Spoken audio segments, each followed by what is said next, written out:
What up? And welcome back to the Golden Era. It's been a minute. It's been a minute since we chatted, since last July, 10 months ago, since the last time we posted here. I'm sorry for the delay. I'm sorry for the extremely long vacation that this channel had. A lot has happened for your boy over the last 10 months. Got married last summer. We did the honeymoon. As you can tell by the backdrop, we moved.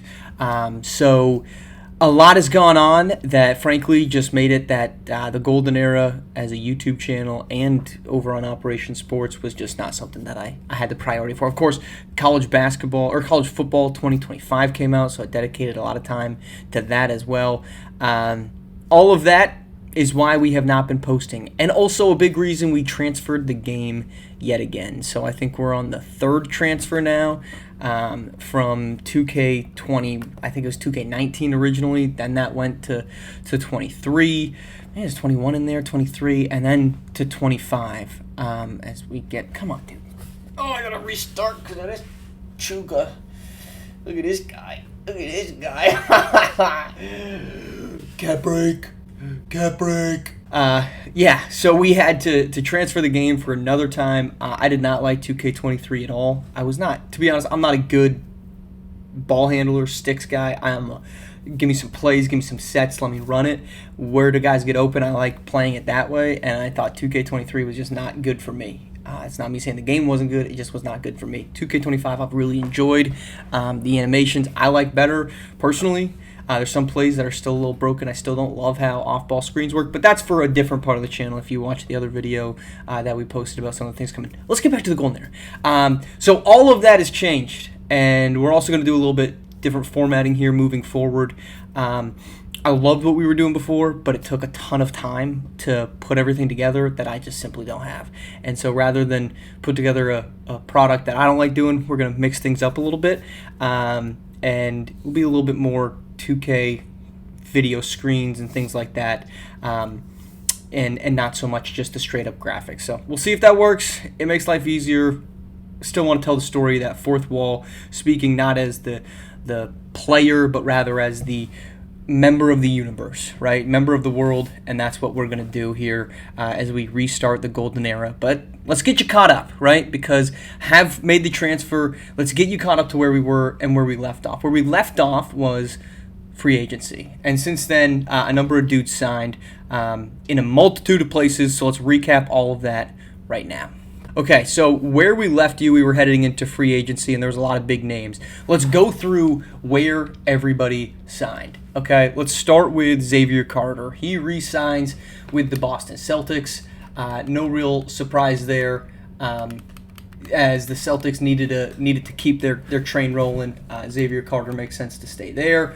As you can see, the Minnesota Timberwolves re-signed both Abuz Ojale and Darian Hairston on a pair of 5-year deals. Savion White, though, that's the big news. So what's new? Savion White ends up in Brooklyn. He is now with Bryton Reed and Rashawn Matthews. He leaves Portland to be on the Brooklyn Nets. This team is now loaded at the top. They've got 5 guys, 1 through 5, who I think you really have to like. Big question marks who you're going to play at the 4. Is it Jacob Jones, Bruno Sosa? There's a lot of options.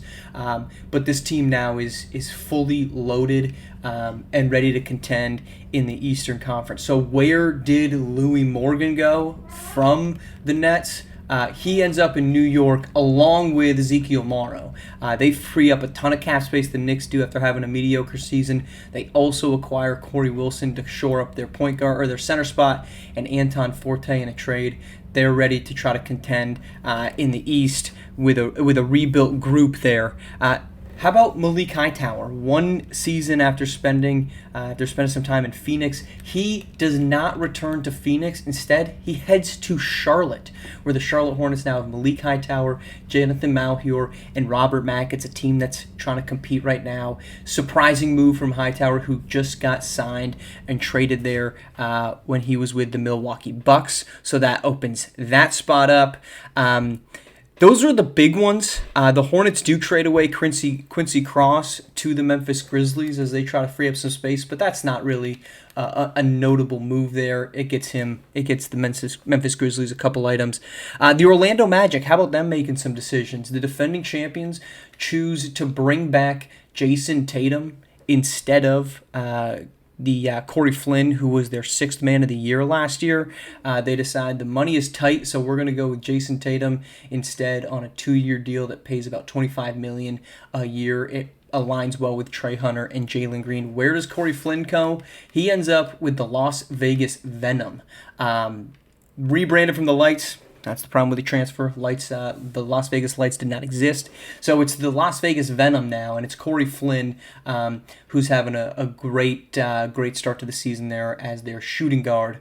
Just a nice little piece for Las Vegas. The Golden State Warriors, they try to get some more shooting, so they signed Caden Dickerson in free agency to a 2-year mid-level exception deal as they were below the luxury tax. Some big re-signings, some contract extensions. The Chicago Bulls, they extend Dakota Motley on a 5-year deal, 5-year, $224 million exception. Amari Swift with the Celtics does the exact same thing. 5 years, $224 million. That gets them a chance to have their future kind of set in place over the long run. And then to round things out, go back to the Knicks. The Knicks trade away Joku Soluwade to the Houston Rockets to bring in Aid Adeyemi. It's a move. Here is Joku. They needed a team that could compete right now. It gets them a guard in Ade Enyama, who can do a lot. 22 years old guard, kind of a flex guy for the Knicks. So that's where we stand heading into the new season. For everything that happened in free agency. So some big re-signings, but Malik Hightower heads to Charlotte. That's probably that's the big wing news. Savion White goes to Brooklyn. Louis Morgan, Ezekiel Morrow end up in New York. Big free agency. All right, let's skip ahead to where we are currently. It is midway through the season, just about mid-January, and the league is starting to take shape. Let's start in the Western Conference, just get you up to speed. The Golden State Warriors are on top. They made a pretty big deal not too long ago to acquire Lynn Gardner from the Denver Nuggets, a good 40% shooting, stretch 4 guy that can come in. They did give up a future first for that. They did give up Aaron Triano in that deal. They managed to hang on to both Dele Bagley, who's had a really good start to his rookie season, and Branko Todorovic, former second round pick for Golden State. So that's the big trade thus far for Golden State. Another big trade made by the Charlotte Hornets because they go out and get Shane Ruffin from the Toronto Raptors. Hornets needed a little bit of an offensive spark. They're kind of middling around 500 right now in mid-January. Their offense and defense is almost exactly even across the board, so the Hornets make a big swing. Why are the Raptors giving pieces away? Because you'll remember Jalen Justice, the big trade from Toronto to Utah. Throwback to that if you don't remember. I know that was a year ago now. So that is the Toronto move, but Toronto's really been struggling. 12-27 on the season. Jacob Kuksix not having the greatest start. They had Shane Ruffin on an expiring. Terrence Clark has a player option on his deal next year. He hasn't been playing well, so it's a very expensive team that's playing very poorly. They do have their own first-round pick this season, so it makes sense that they're going to try to bottom out, see if Jacob Kuksix and Terrence Clark get moved here before the deadline. But let's start in the Western Conference. Golden State on top. Sacramento Kings are having a great season. This kind of feels like a one that they have to win right now because the price tag of this roster is so big. The Lakers have had a really good season. They've lost 6 in a row because Cameron Mercer is currently out with a leg injury. He has been dominant this season for the Lakers. They were leading the league, best record in all of the NBA until he went down. Timberwolves have been on a tear, and they've been on a tear because Abiz Ojale is doing that. 31-12-5, absolutely cooking for Minnesota. Next to Darian Hairston, who's also had a really good run of it, 19-9-3. Kind of a group that I don't think many people thought they could work together next to one another because neither of them can really shoot the ball. Minnesota's doing their job to fill it out. Wouldn't be surprised surprised if they try to get a 3 to fill in there. Of course, they're without right now Shamar Poole, who would normally be their starting point guard, or I guess he's coming off the bench for them. 18 points off the bench, pretty good for Poole. So that's what the West is really good, man. The West is really, really freaking good. The Sonics have been playing great behind Alshon Webb at the point guard position. That's a Sonics roster that's really good. Probably want to try to figure out a way to upgrade at the 4. The Utah Jazz, with a little bit of a rebrand, with the arrival of Jalen Justice, have been struggling, but this is just a deep, deep Western Conference. Spiro Yanu is kind of the weak spot of that team. I think they could try to find a way to upgrade at the 4. If they could do that, I think they'd probably want to, because you've got shooter in Justice, Dixon, and Morris. Julius Walker's great in the paint, but they kind of need another 4. And what Spiro does a great job of is he's a great defender, good two-way defender, but he's not a good three-point shooter, and that limits the upside for this group. But that's the West right now. I mean, it is top 9 heavy, man. Phoenix, NBA Finals a year ago, currently 7 games above 500, and that puts them at 7th. Same spot, and they'd be half a game out of 3rd, right? They'd be the 4 seed in the East. The West is just that freaking good. This is a fun little group to watch. The Venom, Pelicans, Clippers, and Mavs, the Rockets on the outside of that. Those are 5 teams all kind of building for the future. Houston has got D.D. McDice, the number 1 overall pick, who's been balling in his rookie season. They've got Darnell Gist, who's been absolutely outstanding in his 4th year. So the Rockets feel pretty good. The Clippers, we get the final arrival of Javon Boston Jr., right? 3rd overall pick after determining that he's ready to come over after a year away, trying to make his way to the Clippers. Been worth it, 25-5, really 6-5, shooting 40% from deep, and then Elijah Fox is playing pretty well next to him. So the Clippers trying to build for the future. Of course, the Pelicans have all these young dudes: Andre Schlorbeck, Baron Hunter, Tariq Wheeler, Ty Outlaw. They haven't even played guys that they took, Simon Beneman and Stephon Franklin, who were both top 10 picks last season. So just the depth that this New Orleans Pelicans squad have. And then the Dallas Mavericks right now, they're playing without their best player, because that would be Carlo Urkeg. He's out with an injury right now, but absolute stunner from deep, 50% from three-point. It's a young team. They like Mason Holt. He's coming off the bench for them right now. Brayon Adams has been pretty good. So it's a talented group. Tajir Goodbay was their first-round pick a year ago. They're trying to improve and get better. Without Carlo Urkeg, this team just does not have a huge ceiling, as they've lost 5 in a row. That's the West. How about the East? Top, Boston Celtics, Chicago Bulls. 2 really, really good basketball teams right now. The Bulls are playing, right? They've kind of been on that quick rise. 45 wins 2 years ago, 52 wins last season. Here they are, 58-win pace, trying to get the number 1 seed. The Celtics have been awesome.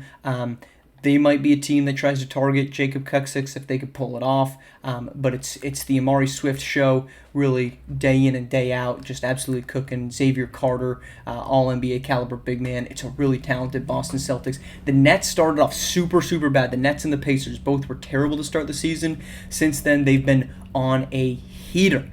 Nets are all the way up to 3. The defending champions at number 4 playing pretty good. There's not much margin for error. Trayvon Bukes has been playing good. It's an expensive group. We'll see how long they last, but it's guys like that, Trey Hunter, who go off. Jalen Green, who's a 20-point-per-game scorer.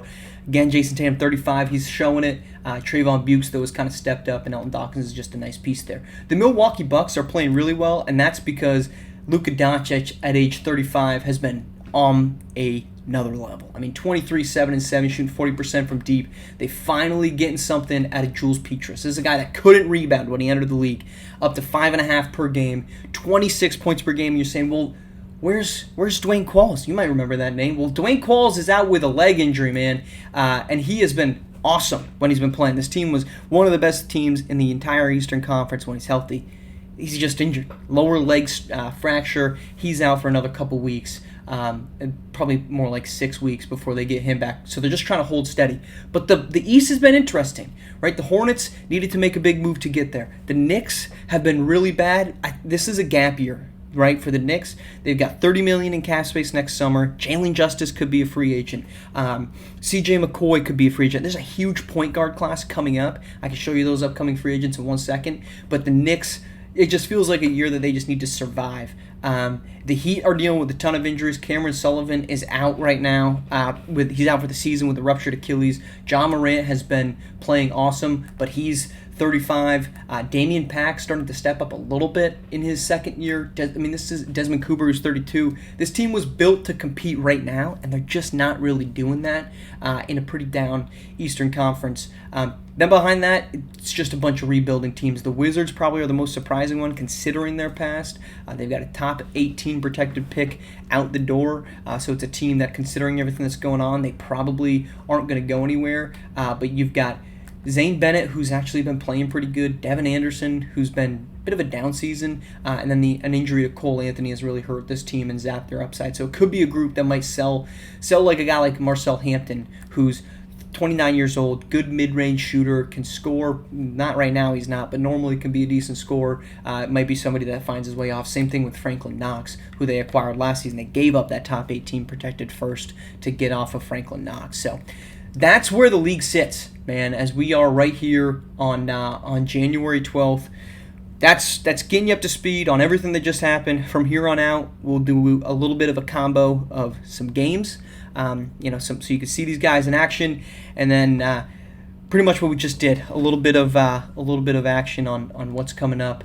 I promised that I would show upcoming free agents, so here is the upcoming free agent class: Jalen Justice, McCoy, Stokes is restricted, he's not going anywhere.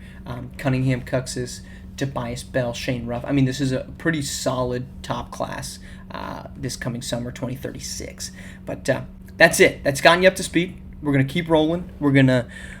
We'll see what we look like posting wise. But I appreciate anybody that was sitting around wondering when this was gonna come back. We're back, and looking forward to telling the Golden Era story once again.